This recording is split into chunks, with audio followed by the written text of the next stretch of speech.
اصل میں اللہ کی نظر میں نا اس دنیا ہی کی ویلیو نہیں ہے، نہ کھانے کی، نہ شادی کی، نہ بچوں کی، نہ گاڑی کی، نہ بنگلے کی۔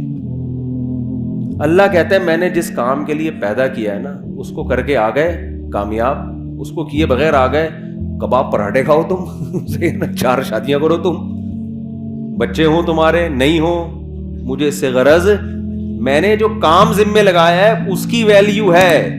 اس کام کو فوکس کرنے کے دوران اگر پیسہ بھی آ جائے، نور اللہ نارور، جو کام تمہیں دے کے بھیجا گیا ہے دنیا میں وہ اصل ہے، وہ نہیں کیا تو 2 ٹکے کی ویلیو نہیں ہے۔ مثال سے بات سمجھاتا ہوں میں، اب غیر مسلم چونکہ مانتا ہی نہیں کہ اللہ نے کسی کام کے لیے ہمیں بھیجا ہے، تو اس کی نظر میں تو لینڈ کروزر کی بھی ویلیو ہوگی، ذاتی گھر کی بھی ہوگی، سب کچھ کی ویلیو ہوگی، کیونکہ وہ یہ مان ہی نہیں رہا کہ ہمیں بھیجا گیا ہے۔ وہ کہہ رہے ہیں ہم آٹومیٹیکلی اتفاق سے دھماکے کے نتیجے میں پیدا ہو گئے ہیں۔ بگ بینگ تھیوری ہے نا، دھڑنگ ہوا تھا تو اس میں وسیم بھائی بھی پیدا ہو گئے، اس ستار بھی پیدا ہو گیا، وہ دھماکہ ہوا، سورج چاند ستارے دھڑن دھڑن پیدا ہوتے ہوتے ہم سب یہ بیٹھ گئے آگے، یعنی آخر رزلٹ تو یہی نکلا نا۔ اب آپ کہیں گے نا کوئی دھماکہ تھوڑی ہوا تھا جو میں ممبر پہ آگے بیٹھا ہوں، رزلٹ تو اسی دھماکے کا ہی ہے نا یہ۔ تو اگر یہ سب دھماکہ پٹاخے وٹاخے پھوٹے تھے، اور یہ میں انکار نہیں کر رہا دھماکے کا، سائنس کا نظریہ صحیح بھی ہو سکتا ہے، بلکہ قرآن سے تو اس طرف اشارہ بھی ملتا ہے۔ اولم یر الذین کفروا ان السماوات والارض کانتا رتقا ففتقناہما، کہ یہ زمین آسمان بند تھے ہم نے ان کو پھاڑ دیا۔ فتق کہتے ہیں پھاڑنے کو، ایسے پھاڑ کے الگ کیا ہم نے ان کو۔ اس میں اشارہ ہے، اگرچہ اس آیت کی ایک اور تفسیر کی گئی ہے کہ بارش نہیں ہوتی تھی، بارش برسائی، لیکن اس میں یہ کہا جا سکتا ہے کہ اس زمانے میں مفسرین کے پاس کوئی دلیل نہیں تھی تو انہوں نے بارش سے تعبیر کر دی، لیکن ظاہری مطلب یہی کانتا رتقن بند تھے ففتقناہما، ہم نے ان کو کیا کر دیا، ایسے الگ کیا ان کو۔ تو دھماکہ تو عین ممکن ہے ہوا ہو بھائی، لیکن یہ ہوا نہیں ہے، کیا گیا ہے۔ شب برات کا پٹاخہ کبھی خود سے پھٹا ہے؟ بولو نا۔ آپ کہہ سکتے ہو ایک دن پھٹ گیا تھا خود بخود، وہ خود بخود نہیں پھٹا ہوتا، وہ ہوتا یہ ہے کہ کسی سے غلطی سے بٹن دب جاتا ہے، یا بارود رکھ کے آپ بھول گئے، وہ اتفاق سے ہل گیا۔ وہ اتفاق نہیں ہوتا، وہ بھی کوئی پیچھے قوت، وہ بارود بنایا گیا ہوتا ہے، اتفاق سے کچھ بھی نہیں ہوتا۔ اتنے بڑے بڑے کام یار ہم سب بن گئے، مرد اور عورت بن گئے، پھر ان کے ملاپ سے بچے پیدا ہو رہے ہیں، بچہ پیدا ہو کے ماں کی چھاتیوں میں دودھ آ رہا ہے، وہ دھماکے کے نتیجے میں دودھ آ رہا ہے ماں کی چھاتیوں میں۔ یار کروڑوں اربوں سال میں بھی ایسا نہیں ہو سکتا۔ بکری کا بچہ پیدا ہوتا ہے، پیدا ہوتے ہی تھنوں کی طرف لپکتا ہے، اس کے دماغ میں یہ سافٹ ویئر آٹومیٹیکلی دھماکے کے نتیجے میں انسٹال ہو گئے۔ بچہ پیدا ہو رہا ہے بکری کا، اسے کچھ نہیں پتا، لیکن اسے یہ پتا ہے مجھے دودھ کہاں ملے گا، یہ میری اماں ہے۔ مرغی انڈے دے کے اس کے اوپر بیٹھتی ہے، 21 دن تک اس کو گھماتی رہتی ہے تاکہ چاروں طرف سے ٹیمپریچر ملے۔ ملحد لوگ بولتے ہیں اس دھماکے کا نتیجہ ہے کہ مرغی انڈوں پہ بیٹھ رہی ہے اور اس کو اپنی چونچ سے گھما رہی ہے۔ ابے یار یہ سافٹ ویئر دماغوں میں انسٹال ہو رہے ہیں یار، پاگلوں والی بات ہے یا نہیں ہے؟ تو غیر مسلم یہ پاگلوں والی بات کرتا ہے، وہ کہتا ہے کہ یہ کائنات خود بخود بنی ہے یا کسی نے بنایا بھی ہے تو ہمارا ہیڈک نہیں ہے، کیوں بنایا، ایویں ہی بنا دیا بس، اس نے، بھگوان نے بنا دی، اللہ نے بنا دی، گاڈ نے بنا دی، ایویں ہی بنا دی، ہمیں کوئی اس نے ہدف دے کے دنیا میں نہیں بھیجا، ویسے ہی آ گئے ہم دنیا میں۔ بھگوان کو اس سے کوئی غرض نہیں تم کیا کر رہے ہو، تمہیں کس مقصد کے لیے بھیجا گیا۔ تو یہ غیر مسلم کا کانسیپٹ ہے۔ اگر یہ اس کانسیپٹ کو ہم صحیح مان لینا اور میرا یہ نظریہ بن جائے، سب سے پہلے میں بیان چھوڑ کے بھاگوں گا، 1 سیکنڈ ضائع نہ کرو، پیسہ کماؤ بھائی، نوٹ چھاپو۔ نہیں آ رہی بات سمجھ میں تو بھاگوں گا، ابھی تو مجھے یورپ کا ویزا بھی مل گیا ہے، میں کیا کروں گا یار، یہاں اپنا ملک، اپنا وطن، اپنی مٹی کیا کرنا ہے، مٹی کا گوبر کی تو اسمیل بہرحال آتی ہے، اچھی لگتی ہے گوبر کی اسمیل، اپنی وطن کی جو مٹی ہے نا اس کے گٹر بغیر ڈھکن کے بھی اچھے لگ رہے ہوتے ہیں الحمدللہ۔ میں تو کراچی آیا، گندگی تھی لیکن پھر بھی کچھ عجیب سی روحانیت محسوس ہو رہی تھی یار، ہم اب بغیر گٹر ڈھکن کے عادی ہو گئے ہیں۔ خیر، تو میں آپ سے عرض کر رہا ہوں میرے بھائی، اگر غیر مسلم کا یہ کانسیپٹ درست مان لیا جائے کہ یہ ہم خود بخود ہیں، آٹومیٹیکلی ہیں، تو پھر پیسہ ہی سب کچھ ہے، کیونکہ پھر مقصد ہی روٹی ہے، مقصد ہی عیاشی ہے، مقصد ہی مزے ہیں، تو مزے پیسوں کے بغیر بولو نا. غریب کو تو پہلے زمانے میں تھوڑی حوصلہ افزائی ہو جایا کرتی تھی کہ بیٹا غربت میں صبر کرو ثواب ملے گا. اب غریبوں کو بھی سے بغیرت کہنا لوگوں نے شروع کر دیا، اور کے سے آگے خود آپ کہہ لیں جو کہنا چاہتے ہیں آپ. اب تو گھر میں بھی دھکے مل رہے ہیں غریبوں کو، باہر بھی بیوی سے بھی تانے، بیویاں خلا لے لیتی ہیں کورٹ سے جا کے. اور بچے ابا کو، آج کسی بچے نے بولا میرے ابا نے کچھ بنایا ہی نہیں ہمارے لیے، مجھے اتنا غصہ آیا، کم بخت تیرے ابا نے اتنا بڑا تجھے کھلا پلا کے 6 فٹ کا کر دیا ہے بھائی، اور اب تو کیا کہہ رہے میرے ابا نے میرے لیے جائیدادیں نہیں چھوڑی. کیسی بے غیرتی کی بات ہے یار. تیرا ابا تجھے پیدا ہونے کے بعد سڑک پہ پھینک کے چلا جاتا، تیری کوئی سوسائٹی میں عزت ہوتی؟ کتنا کھلا پلا دیا، خود کمانا تو بیٹھ گیا. اس پہ ہو رہا ہے کہ میرے ابا نے پراپرٹی نہیں بنائی میرے لیے. صرف فضول قسم کی باتیں ہیں یار. تو میں یہ عرض کر رہا ہوں کہ بھائی دیکھو، اگر عیاشی ہے تو پھر عیاشی ہے نا سب کچھ. تو عیاشی غریب آدمی واقعی میں نہیں کر سکتا، کر تو مالدار بھی نہیں سکتا. اصل بات تو میں آپ کو بتاؤں، یہ جو ہمیں مالداروں کی عیاشی نظر آتی ہے نا، یہ عیاشی ہے نہیں. اصل میں جب انسان کی ایک خواہش پوری ہوتی ہے، یہ میں فرض کر لیتا ہوں کہ مالدار عیاشی کرتے ہیں، فرض کر لیتا ہوں. لوگ یہی سمجھتے ہیں کہ جب پیسہ آئے گا تو عیاشی ہوگی، غربت ہوگی تو عیاشی نہیں ہوگی. حالانکہ ایسا ہے نہیں. کیوں نہیں ہے وہ میں بعد میں بتاتا ہوں، لیکن ہم فرض کر لیتے ہیں کہ عیاشی ہوتی ہے. کیوں نہیں ہوتی یہ بھی بتا دیتا ہوں. دیکھو انسان کی نیچر پتہ ہے کیا ہے؟ انسان کی نیچر یہ ہے کہ جیسے ہی کوئی خواہش پوری ہوتی ہے نا، اس سے زیادہ کی خواہش پیدا ہو جاتی ہے. پھر اس خواہش میں مزہ نہیں آتا اس کو، پھر وہ اس کا عادی ہو جاتا ہے. کتنے لوگ باہر جاب کر رہے ہیں نا، گھر میں ڈالر میں پیسہ آ رہا ہے. میں ان سے کہتا ہوں جب آپ یہاں خوش نہیں ہو تو پاکستان آ جاؤ. کہتے ہیں اب ہمارے گھر والوں کو اس لائف اسٹائل کی عادت ہو گئی ہے، اب ہم آئیں گے تو اب ان کا اس لائف اسٹائل میں گزارا نہیں ہے جو پہلے ہوا کرتا. کیا مطلب؟ جو پہلے ان کو جس لائف اسٹائل میں مزہ آ رہا تھا، اب وہ مزہ اس میں آ رہا ہے. تو اب دونوں مزے سیم ہو گئے کہ نہیں ہو گئے؟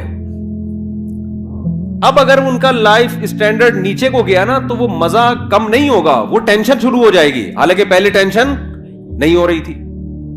سمجھ میں نہیں آ رہی بات؟ میرا خیال ہے پرانے زمانے کا جو عیاش تھے نا بادشاہ لوگ، جن کو سمجھا جاتا تھا بڑے عیاش ہیں، آج کا غریب ان سے زیادہ عیاشی کر رہا ہے. پرانے زمانے میں بادشاہ سلامت جب تخت پہ آ کے بیٹھتے تھے، ایک تو تخت ہوتا تھا، وہ مولٹی فارم کا گدا نہیں ہوتا تھا. کیا خیال ہے؟ آج غریب بھی لالو کھیت مارکیٹ سے 2 نمبر گدا لے کے گھر میں ڈال لیتا ہے، وہ بادشاہ سے زیادہ نرم جگہ پہ بیٹھا ہوتا ہے. اور غریبوں کے پاس تو ایسے ایسے پیکج ہے نا، کہیں سے اسپرنگ لے کے جوڑ کے گدے بنا لیتے ہیں وہ. اور پھر کیا ہوتا تھا، بادشاہ سلامت آ کے بیٹھتے تھے تو پنکھے چل رہے ہوتے تھے، لوگ بیٹھ کے گرمی میں. ایسے ہے کہ نہیں؟ اس زمانے میں بادشاہ کو یہ پنکھا مل جائے نا، بٹن دباؤ اور فین گھومنا شروع، وہ تو خوشی سے مر جاتا ہے. یار کیا عیاشی ہے. تو آج غریب جو عیاشی کر رہا ہے، یہ وہ عیاشی ہے جس کو بادشاہ کے زمانے میں عیاشی سمجھی جاتی تھی. کمپٹیشن کی وجہ سے غریب اس کو عیاشی سمجھ نہیں رہا ہے.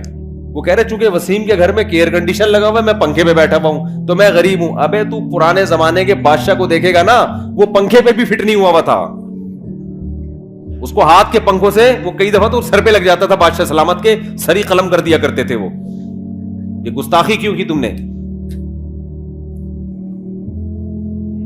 تو پہلے زمانے میں شہد کہیں ملتا تھا بادشاہ سلامت کو کھانے کے لیے. آج دیکھو آپ غریب لوگ بھی کھا لیتے ہیں شہد. تو خیر میں جلدی سے بات کو سمیٹتا ہوں. عیاشی مالدار بھی نہیں کرتا. یہی وجہ ہے کہ مالداروں میں خودکشی کا ریشو غریبوں سے زیادہ ہے. مالداروں میں خودکشی کا ریشو غریبوں سے زیادہ. کیوں؟ غریب آدمی کو پتا ہے میں اس سے آگے جا نہیں سکتا، وہ کمپرومائز کر لیتا ہے کہ یار اب کرائے کے گھر پہ لائف کو انجوائے کرنا ہے، W11 ہی ہمارے مقدر میں ہے، بس کسی دن W11 میں سیٹ مل جائے تو سمجھتا ہے آج میری عیاشی ہے، ورنہ اکثر پائیدان پہ کھڑا ہو کے جا رہا ہوتا ہے. وہ اس کا عادی ہو جاتا ہے. وہ کہتے ہیں بس یہی ہے میرے، اس کو چانس ہی ختم نا، ڈپریشن میں نہیں جائے گا وہ. مالدار میں یہ ہوتا ہے جب آپ کے پاس پیسہ آیا، آپ کی خوراک چینج ہونا شروع. نہاری بھی کھا لی, نلی نہاری بھی کھا لی, مغز نہاری بھی, اب یار کچھ نیا ہو. پھر عیاشی شروع, لڑکیوں سے دوستیاں, شروع میں مزہ آئے گا اس کو عیاشی کا, اس کے بعد یوز ٹو ہو جائے گا ان چیزوں کا, پھر چاہے گا آگے جاؤں میں. آپ دیکھو یورپ امریکہ میں کتنی عیاشی ہے, زنا اتنا سستا ہے کہ میں اور آپ تصور نہیں کر سکتے. میں یورپ میں ایک جگہ تھا, کسی نے بتایا کہ یہاں ایسے ایسے مقامات ہیں, اب مجھے ڈر بھی لگتا ہے کہ لوگ چلے نہ جائیں کہ یار ہمیں تو یہ تو پتہ ہی نہیں تھا. یہ بھی ڈر لگتا ہے کہ یار تو آپ نے, یہ تو ابھی تک ہمیں پتہ ہی نہیں تھا. یعنی اتنا سستا زنا ہو گیا کہ بعض جگہ پہ لڑکی بھی بھاگ رہی ہوتی ہے مرد کے پیچھے, مرد لفٹ نہیں کرا رہا ہوتا اس کو. میں نے کہا ہمارے محلے میں یا ہمارے علاقوں میں کہیں پتہ چل جائے کہ لڑکی خود چاہتی ہے تو آدھا محلہ جو ہے نا وہیں جا کے کھڑا ہو جائے گا. اتنے ٹھرکی ہیں, آپ لوگ کے علاوہ کی بات کر رہا ہوں میں. وہاں مرد لفٹ نہیں کرا رہا, کیا مطلب؟ اس میں تقویٰ آ گیا ہے, للہیت. تقویٰ نہیں, دل بھر گیا ہے کہ یار اب کچھ آگے کی سوچو. سمجھ رہے ہو کہ نہیں سمجھ رہے؟ اب کچھ اور کرو یار. تبھی تو ہومو سیکسولیٹی آ رہی ہے, لڑکوں سے بدفعلی, پتہ نہیں کیا کیا گند ہے, وہ تو بیان کرنے کے قابل نہیں ہے, بیان کرنے کے قابل نہیں ہے. آگے سے آگے جاؤ بس. اور پھر رزلٹ یہ کہ جب سارے پیسے کے ساری عیاشی ختم, اب کیا کریں؟ اب ڈپریشن شروع, اور پھر ڈپریشن کی گولیوں پہ سیٹ ہو جاتے ہیں. کس پہ سیٹ ہو جاتے ہیں؟ بہت سے خودکشی کرتے ہیں, بہت سے لائن لگا کے لائن میں لگے ہوئے رجسٹریشن کے لیے. کچھ ملکوں نے تو خودکشی کو لیگل کر دیا ہے کہ یار اب غیر قانونی قرار دیا تو ادھر ادھر جا کے پٹپٹاتے ہیں, پتہ نہیں کس طریقے سے چیتھڑے بیتھڑے ادھر ادھر اڑ جاتے ہیں, یا کچھ مسئلہ ہوتا ہے تو لیگل کر دو اور رجسٹریشن کرواؤ, پیسے جمع کراؤ. تمہارے باپ کا ملک نہیں ہے, ہم تمہیں مار رہے ہیں نا, تو پیسے دو اس کے, ٹھیک ہے نا. پیسے دے کے بندہ اپنے آپ کو مار, یعنی اپنی گردن اڑوا رہا ہے. تو وہ کہتے ہیں پھر ہم آپ کو تمیز سے, اگر آپ مرنا کیسے کائنڈلی, آپ دونوں اکٹھے مرنا ہے, حقیقت ہے یہ, آپ دونوں اکٹھے مرنا چاہتے ہیں یا الگ الگ مرنا چاہتے ہیں. ہمارے پاس مختلف پیکیج ہیں, گیس کے ذریعے مرنا چاہتے ہیں, کرنٹ سے مرنا چاہتے ہیں, بہت سارے پیکیجز ہیں ان کے پاس. تو بہت حساب کتاب آگے, اتنی خودکشی آسان کر دی جائے نا یہاں پر, تو بھی میرے بھائی اتنا ریشو نہیں ہوگا خودکشی کا. اور یہ غربت تھوڑے دن کے لیے ان کو دے دو تو جو بچے ہوئے ہیں وہ بھی کیا ہو جائیں گے, مر جائیں گے وہ. ہم تو اتنی ٹینشن میں بھی لائف کو کیا کر رہے ہیں, انجوائے. تو اصل مسئلہ یہ ہے کہ فرض کر لو عیاشی کرتا ہے غریب, ورنہ ہوتی نہیں ہے, ہوتی نہیں ہے. میرے پاس تو کتنے لوگ آتے ہیں, فیکٹری کا مالک ہے, کہتے ہیں مفتی صاحب ڈپریشن نہیں ختم ہو رہی. میں کہتا ہوں یار تیرے کو ڈپریشن ہے کس چیز؟ اور داڑھی والے, پگڑیوں والے, یا تو ہوتا ہے نا بے دین, تو آدمی کہتا ہے تم دین پہ نہیں چلتے, پگڑی بھی ہے, داڑھی بھی ہے, فیکٹری کا مالک ہے, مفتی صاحب ٹینشن ہے یار. بھائی تجھے کس چیز کی ٹینشن؟ بیوی تنگ کر رہی ہے؟ نہیں بھائی بیوی بھی تنگ نہیں کر رہی. ابے تجھے بچے تنگ کر رہے ہیں؟ نہیں جی بچے اتنے ہیں ہی نہیں کہ تنگ کریں. مالداروں کے تو ایک دو ہوتے ہیں, انہیں کیا تنگ کریں گے یار. ہم لوگ کے ہول سیل کے حساب سے تنگ کریں تو سمجھ میں آئے یار, ہے بھائی. لوگ کہتے ہیں نا مولویوں کے بچے بہت ہوتے ہیں. تو ایک آدھ ہوتے ہیں کہ نہیں جی بچے بھی تنگ نہیں کر رہے, تو مہنگائی سے پریشان ہو, حضرت میری فیکٹری ہے, مجھے مہنگائی پہ میرے پہ کیا اثر پڑا. تو کیوں پریشان ہے؟ کہہ رہے یہی تو نہیں سمجھ میں آ رہا پریشان کیوں ہوں میں. تو ان سے پتہ ہے کیا کہتا ہوں میں؟ کہتا ہوں اصل میں آپ نے نا اس فیکٹری سے دل لگا لیا ہے, اس دنیا کو آپ نے کیا کر دیا ہے. آپ دیندار, گیٹ اپ ہے آپ کا دینداروں والا, آپ دیندار وہ نہیں. دنیا کے گٹر دل کے اندر ابل رہے ہیں, محبت ہے دنیا سے. وہ کہتے ہیں بالکل صحیح ہے, کہتے ہیں ہمیں ہر وقت لاشعور میں خوف رہتا ہے کہ یار یہ کہیں بند نہ ہو جائے, یہ کہیں چھن نہ جائے, کہیں دیوالیہ نہ ہو جائے. ایک لاشعور میں کیا ہے, ایک بندہ میرے پاس آیا کہنے لگا مفتی صاحب پتہ نہیں لاشعوری طور پر ایک ٹینشن ہوتی رہتی ہے جو سمجھ میں بھی نہیں آ رہی. صحیح ہے نا, ایک خوف ہے. میں نے کہا یہ خوف اس لیے ہے کہ جس چیز سے انسان کو عشق ہو جاتا ہے نا, عشق کی علامت یہ ہے کہ اس کے چھننے کا ایک خوف سوار ہوتا ہے انسان پر. یہ بھی عشق کی ایک علامت ہوتی ہے. ہر وقت ڈر لاشعور میں, کہ تبھی اس کو منانے کی فکر میں لگا رہتا ہے نا. دیکھو لڑائیاں وہیں ہوتی ہیں جہاں محبتیں ہوتی ہیں عام طور پہ. کیوں؟ ذرا سی بیگم نے الٹی بات کہی, آپ کو ڈر لگا کہ یار شاید یہ میری عزت نہیں کرنا چاہ رہی ہے, حالانکہ اس کا یہ مقصد نہیں ہوتا, اس کے منہ سے ویسے ہی کوئی کلمہ نکل گیا ہوتا ہے کہ آپ وہ ویسے نکل گیا ہوتا ہے مذاق میں. آپ کو محبت ہوتی ہے, آپ سیریس لے جاتے ہو, یار اس کا مطلب یہ مجھے رسپیکٹ نہیں دے رہی, حالانکہ میں نے اتنا خرچہ کیا, حالانکہ میں اس کو ہنی مون پہ لے گیا, حالانکہ میں نے کیا, یہ مجھے عزت نہیں دے رہی. اب آپ کا میٹر کیا ہوگا؟ شارٹ. پھر آپ اس کو ڈانٹو گے تو اس کو بھی چونکہ محبت ہے, وہ کہے گی یار محبت تو ان کو بہت تھی, اور یہ مجھے ایسی بدتمیزی سے بات کیوں کر رہے ہیں, اس کا مطلب ان کو مجھ سے محبت. ایک لاشعوری خوف ایک دوسرے کا نا, وہ شیطان پھر کیا کرتا ہے, آپس میں لڑوا دیتا ہے, حالانکہ دونوں محبت کر رہے ہیں ایک دوسرے. ایک خوف ہوتا ہے کہ یار ایسا تو نہیں کہ کہیں کوئی اس کے دل میں نیگیٹو آ رہا ہو میرے بارے میں. تبھی دیکھو وضاحتی بیان بہت دے رہے ہوتے ہیں آج کل. میاں بیوی جب بھی ایک دوسرے سے کوئی بات کرے تو پھر اس کا مطلب بتا رہے ہوتے ہیں اگلے جملے میں. کوئی بھی جب بات ہوتی ہے نا میاں بیوی, کبھی کوئی الٹی بات کرے تو پھر شوہر ایکسپلین کر رہا ہوتا ہے, پورے ایسے لکھتا ہے اس کے اوپر, مضمون لکھتا ہے کہ ایکچولی میں نے جو یہ جملہ کہا اس کا مفہوم یہ تھا, اس کا مطلب یہ تھا, اس کا مطلب میرا یہ مطلب نہیں تھا, وہ کہتی یہ مطلب نہیں تھا. پوری بحث اس پر ہوتی ہے, ڈیبیٹ کے بعد فیصلہ ہوتا ہے کہ ہاں جی آپ کے منہ سے جو جملہ نکلا وہ غلطی سے نکلا تھا اور اس کا وہ مطلب نہیں تھا جو ہماری سمجھ میں آ رہا تھا. یہ ہو رہا ہے. اور پھر جب بیگم کے منہ سے کوئی غلط جملہ نکلا تو پھر وہ جو ایکسپلین کرتی ہے نا, اف ماشاء اللہ اتنی جیل میں, کیونکہ خواتین مرد جتنا ایکسپلین کرتے ہیں خواتین اسے ڈبل ایکسپلین کرتی ہیں. 2 خواتین 20 سال جیل میں رہیں اکٹھی, باتیں کرتی نہیں. جس دن رہائی تھی انہوں نے کہا کچھ باتیں رہ گئی ہیں, دوبارہ ملاقات ہوگی تو انشاءاللہ ہم کریں گے. سمجھ رہے ہیں؟ دوبارہ انشاءاللہ. تو وہ پھر ایکسپلین کرنا شروع کرتی ہیں, وہ لمبی ایکسپلینیشن. میں ایسے جوڑوں سے کہتا ہوں یار مٹی پانا سیکھو. پنجابی میں کہتے ہیں مٹی پاؤ. گھر جب ہی چلے گا جب کیا کر دیا جائے, بول دیا. اب نہ کسی سے سوری کروانے کی ضرورت ہے, بھائی منہ سے نکل گیا چلتا ہے یار. جب گھر میں رہتے ہیں تو الٹے جملے بھی نکلتے ہیں, سیدھے جملے بھی نکلتے ہیں. الٹا نکلے تو خود ہی سیدھا کر لیا کرو اس کو کہ ایکچولی ان کا مطلب اصل میں میرے میاں کا یہ مطلب نہیں تھا. بیوی الٹا جملہ نکالے تو آپ خود ہی کہہ لیں کہ ایکچولی اصل میں اس کا مطلب کیا تھا, یہ تھا. تو خوب سمجھ لیں. میں نے ان سے کہا, میں نے وہ فیکٹری کے مالک سے, ایسے بہت کیسز ہیں, میں نے ان سے کہا کہ دیکھو بات اصل میں یہ ہے کہ آپ نے نا اس فیکٹری کو دل دے دیا ہے. ہونا یہ چاہیے, دین کا تقاضا یہ ہے کہ آپ کی نظر میں اس فیکٹری کی ویلیو 2 ٹکے کی بولو نا. کہتے ہیں یار 2 ٹکے کتنے, تو سارا کچھ اسی سے یار آپ ٹکے ٹکے کی باتیں کر رہے ہو یار. ٹھیک ہے نا. میں نے کہا روزانہ بیٹھ کے سوچا کرو. اچھا وہ میں سوچنا کیا, وہ تو میں ابھی کیوں ویلیو نہیں ہے 2 ٹکے کی وہ تو میں بعد میں بتاؤں گا نا. تو دیکھو مسئلہ پتہ ہے کیا ہے, مسئلہ یہ ہے کہ آج دلوں کا سکون بھی اس لیے ختم ہوا, پیسہ آنے کے باوجود بھی سکون مارکیٹ سے شارٹ.